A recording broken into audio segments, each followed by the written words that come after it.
What's happening, guys? I hope you're doing good and alright. Today we're going to do an episode on dyslexia and stress, and how having dyslexia can cause us to having a lot more stress in our lives, like the dyslexia tendencies, the things that we struggle with, how that can compound sometimes and make us feel stressed. And then if you're dyslexic, and then you know firsthand that how dyslexia can cause having a lot more stress in your life, and sometimes that can eat away at other aspects of our life. And some little habits, some tools, some techniques that I use to help me get less stressed with dyslexia. Anyway, guys, I got these new AirPod earphone things. I'm testing out the audio quality, and they're kind of new. They're falling out my ears. My ears aren't normal shaped, but I hope they're all right, and it might be a bit audio. So anyway, guys, just bear that in mind. I need to bear that in mind.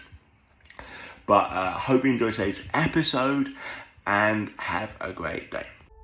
So the big question is this: how can dyslexics like us create a place, a community, a tribe where people at any stage of life can come and solve any challenge, amplify their strengths, and ultimately help them become who they were meant to be, or in other words, conquer their dyslexia? That is the question, and this show is the answer. My name's Theo Goff, and welcome to the Conquering Dyslexia podcast. So, guys, we can talk about the linkage between stress and dyslexia. If we have dyslexia, and if we know what it's like, or we spend a lot of other time with other people who have dyslexia, we know without a doubt that having a noticeable diversity like dyslexia would cause extra stress in your life. There is no question about that. But also the question may be, how severe is it? How severe is the stress in your life? Now, first thing I want to say, because I want to say a little story about myself, that I'm born quite severe dyslexia, and back when I was early young, before they found out I had dyslexia, couldn't understand anything on the board, couldn't speak properly. I had so many challenges, and these challenges grew into having social problems, and grew into not being able to sleep at night, grew into having stomach pains, and grew into having these tantrums, these fits, and lashing out at everyone for no reason, because I had so much stress in my life. And stress is another word. It's like everything can be called stress in a way. A lot of things negative that affect you emotionally can be called stressed. But I was worried, I was scared of the future, I didn't understand myself, I thought I was dumb, I thought I was stupid, and all these things. But can you use the word as stress, get compounded with time, and those were the results of it. And I remember later in my life, moving to my sixth form, the stress of not being able to speak properly, the stress of not being able to socialize, the stress of not being able to cope in class at all, compound itself till I was severely socially anxious, not being able to speak to anyone all day, feeling sick when people just look in my general direction, and having all these things. But yet, when we come to today, does dyslexia cause me stress? Yes, it does. Because when I'm trying to spell something, when I'm trying to read something, there's a certain amount of stress, but that is minimal. It is minimal stress.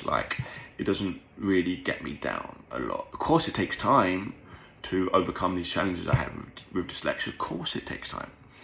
To read something, to spell something. That's not beat around the bush here.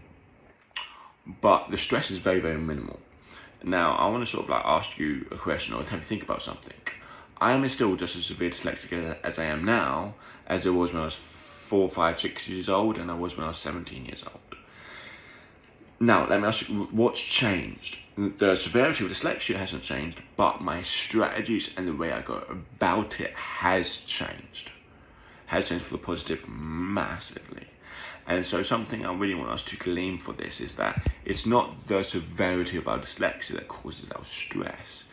It's the way we view it, and also the lack of, or the strategies we have for coping with it. And if you view our dyslexia a certain way, then strategies the strategies we use to overcome it can find better strategies. Like if you have a certain way of looking at dyslexia that's a lot more accurate and that can lead to a lot more positive results, the results would be the extra strategies of working around our dyslexia. Does that make sense, guys? So first off, saying that it does cause us stress. It does cause us, to be sad, to think about things, and to feel a little bit alone. And so much of that, maybe because of dyslexia, maybe because of something else, but can spiral off into this thing that causes us more and more and more stress. It's like a negative spiral that sometimes we don't know how to get out of. And one of the biggest things I've done when I was in that stage, when I remember I was 17 years old, because that's when I really had matured enough to control my life at some sort of level. Because when I was 5, 6, you can't really. When I was 17, I realised something. I realised one of the biggest things, that the reason why I'm doing all this podcast, the reason why I'm doing this Conquering Dyslexia journey and mission, is because I realised something. I realised that the only way to change your life, no matter what you have, is take responsibility of it. Take responsibility of your problems. Take responsibility of your mistakes. Take responsibility of your shortcomings. Because you realise it's only up to you to improve it. No one else is going to do it. No one else can. It doesn't matter how much help you have. It is all down to you. Another thing that I've learned for this journey, so valuable, like I keep saying, is like, it doesn't matter what you have that counts. It's what you do with what you have that counts. It's what you do with what you have, and what you have now is life. What you have now is the day. What you have now is decisions. And what you do with the decisions, what you do with the opportunities that lay before you, lay ahead of you, matters so much in what we do with our life. It matters so much about our quality of life. It matters so much about how much stress we have in life. So that's kind of like the overview. If you look at it, talking about how does dyslexia affect us? Yes, and here's kind of like the philosophy and the way of understanding about. It's not that dyslexia that causes us the most stress. The most stress we cause ourselves. And moving forward on how we can fix it. Say if you're in a place that you're really struggling. Say in a place that you're there and you're down in the dumps. Like, confidence is so low. By the way, I've done a confidence course, like little 5 episodes on this podcast, 5 parts. Go back and listen to that if you struggle with confidence. But confidence is low. All your abilities are low. You don't want to do a lot of things. There's very low motivation. You've got to start somewhere. And the way you want to start is literally just taking a step back. Stop beating yourself up for what you're not doing. Start fresh. Stop looking at the past, thinking what's had failed in the past. Start fresh. And if you're thinking in your head, well, Theo, I've tried to start fresh loads and loads of times, but it leaves me back here to beating myself up over and over again. I've been there as well many times. But I don't mean start fresh as in, oh, it's a new start, and it's like unlike all the other starts before. It's like it's a habit.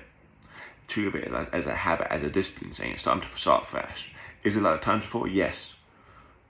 In most part. But another part it's not, because you're more experienced now, you're more intelligent now. And this whole life isn't about being perfect. This whole life is about taking one step forward at a time. And you mean just like judging this day, and judging the week, and judging the month, and it's just about looking forward at it and improving it a little bit at a time, not about being perfect. And then when we got to start that journey, then we've got to look at, okay, now we've got to look at our challenges. I feel this, I feel that, I have these beliefs, I have these beliefs, feel this emotion. We've got to start working on ourselves. One biggest thing I learned is about how we can control our emotions, how we can control our state. What controls our life is locked to our beliefs. Our beliefs of ourselves is so critical. It causes so much stress. It's our beliefs of ourselves about what we should do and what we shouldn't do. Another thing is that our view on other people, about what we think other people are thinking about us, how they're viewing us. And these two big sides with just really focusing on how we view ourselves, about what we should do and what we shouldn't do, and like our abilities. It's like how we word it's like, oh, I'm dumb, or I'm stupid, or I'll never be able to learn that, or I'll never be able to read that. Moving into like saying, I struggle with this. I'm neurodiverse. I have strengths and I have weaknesses.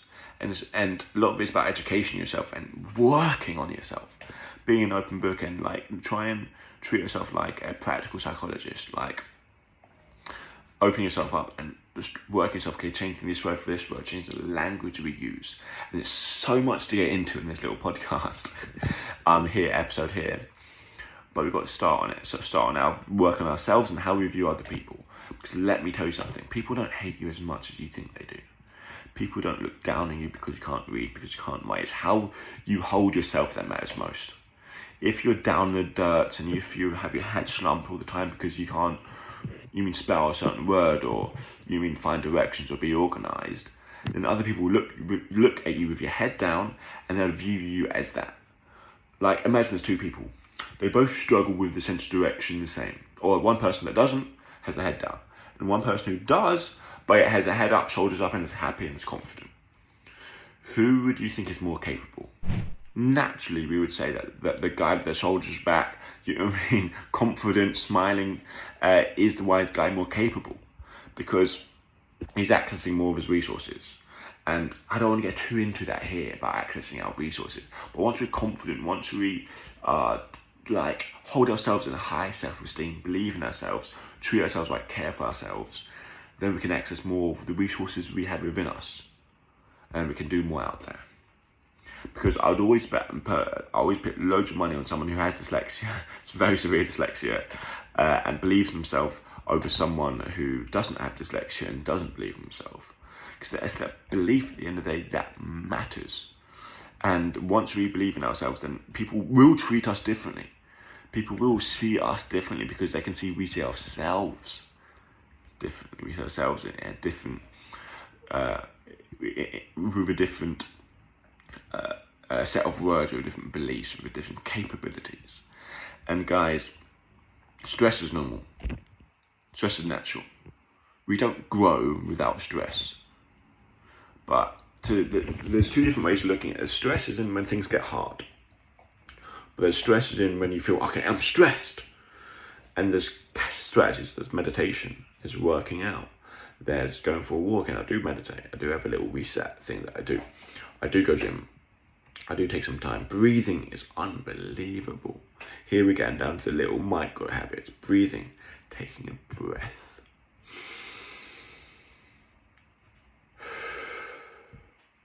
Spend just 2 minutes, 3 minutes, maybe 5 minutes taking deep breathing.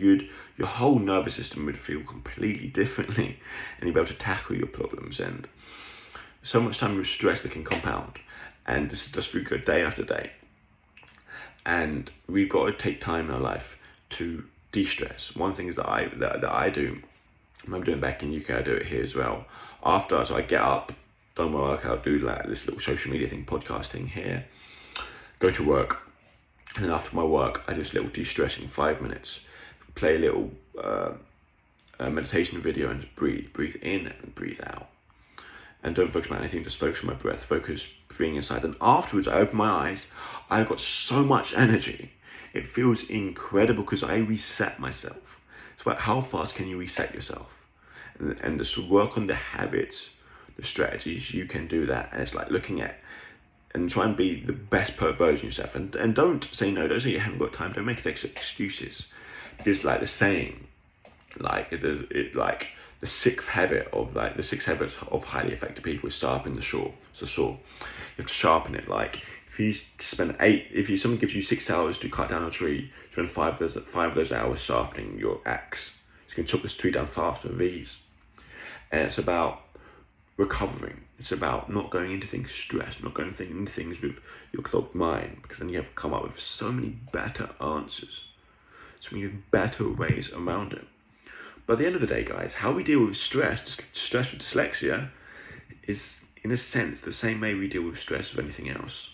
One, we could change the way we view it, and review what's giving us stress and asking ourselves questions like, what else could this mean? Did this person really mean something negative? What thing did I learn? What thing can I do now? Or let's focus on something else, like, who do I love? Who loves me? What can I be happy about? What can I be grateful about? What's something funny that happened? Because asking ourselves a question directs our focus. Directing our focus can cause us to have, change our emotional state. That's basically what will stop us being stressed. Stress is an emotion. And once we learn how to change our emotional states, we can learn to be a lot less stressed, a lot more faster. So guys, that's kind of my little scoop on dyslexia and stress. So first off, yes, we are stressed. It's dyslexia, but we have to really work on ourselves and realize it's down to us to improve it over the macro, the long term. Being stressed long term, and it can get out of control, where it's a negative thing, feeding itself over and over and over again. And how we do that is we work on ourselves, change the view on ourselves, and change the view of other people, of how we think they think of us, if that makes sense. And then looking at ourselves, looking at the more of the micro, and small things we can do each day to improve ourselves. Anyway guys, I hope you enjoyed today's episode. I'll see you all again soon. I hope you enjoy this audio quality. I hope it's good. Take care guys, and bye.